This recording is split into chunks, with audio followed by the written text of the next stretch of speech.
me to abuse because my dad was very abusive. He was abusive to his girlfriends, and I watched him physically and mentally, emotionally, and verbally abuse one of his girlfriends. So after he would abuse her, he would go on to say, like, I love you, and then, like, treat her very nicely, only to break her down and repeat the abuse.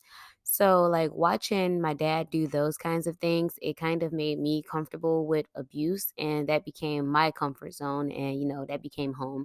And I will speak on, those things later on, but right now I want to focus on this because I can definitely start going off topic. Um, so my dad introduced me, to all of that stuff, as well as my mom. My dad, he was also someone that believed in, whipping kids. So I did get some whippings growing up from my mom and my dad. And my dad, he was also like extremely abusive towards my mom, and it had gotten to the point where my mom had to stab him. And when she did stab him, it was 3 or 4 inches from his heart. I'm not 1,000% sure which one it was, but I will say that my mom and dad were extremely toxic for one another. So I am very thankful that they went their separate ways because they did not need to be together. Like, my mom almost killed him. So I'm just thankful that they split up. It was a split that needed to happen.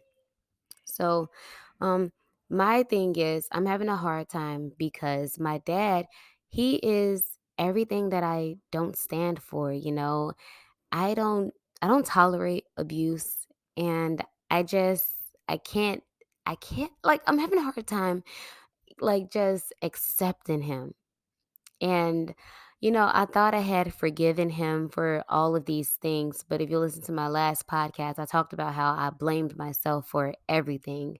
Even with my dad going to jail, I thought all of that was my fault. He would be in and out of jail all the time. But I thought that had everything to do with him not wanting to be around me.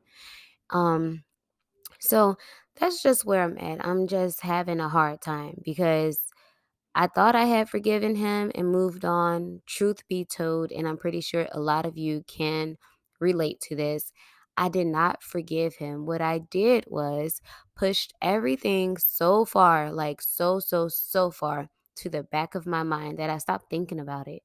And I stopped being bothered by it. I stopped letting it affect me. And so now it's like it's hard because my dad wants to come back into my life. Now, before you guys start judging me, before you subconsciously judge me, I want to say that it's hard for me to let my dad back into my life because I tried to let him in my life, a few times over the past few years, and it did not work out well because my dad, he's just he don't know how to maintain anything. And that's what makes it so hard because my dad was always in and out of my life. And then when I let him back into my life, as an adult with children and everything, I allowed him to be a part of my kids' lives. And he started repeating that cycle of like being in and out of their lives. Like, he wasn't consistent, and I didn't like that. And so I let my dad know a few years ago, like, hey, if you're not going to be consistent, um, you just can't be around my kids. Like, I don't want you calling them. I don't want you visiting them. I don't want them visiting you. I don't want that because I know what that did to me. And like, even now, due to that inconsistency and my mom not being consistent, because we moved around a lot as kids, I never had stability. That makes it hard for me to this day. It's still extremely hard for me to maintain friendships. I don't know how to maintain a friendship. So, I don't want that for my kids. Like, I just don't want it for them. They do not deserve that. So, what I did, so I put these boundaries in place, and then I felt bad for it because I thought that I was being mean. Like, that may be a bit too harsh.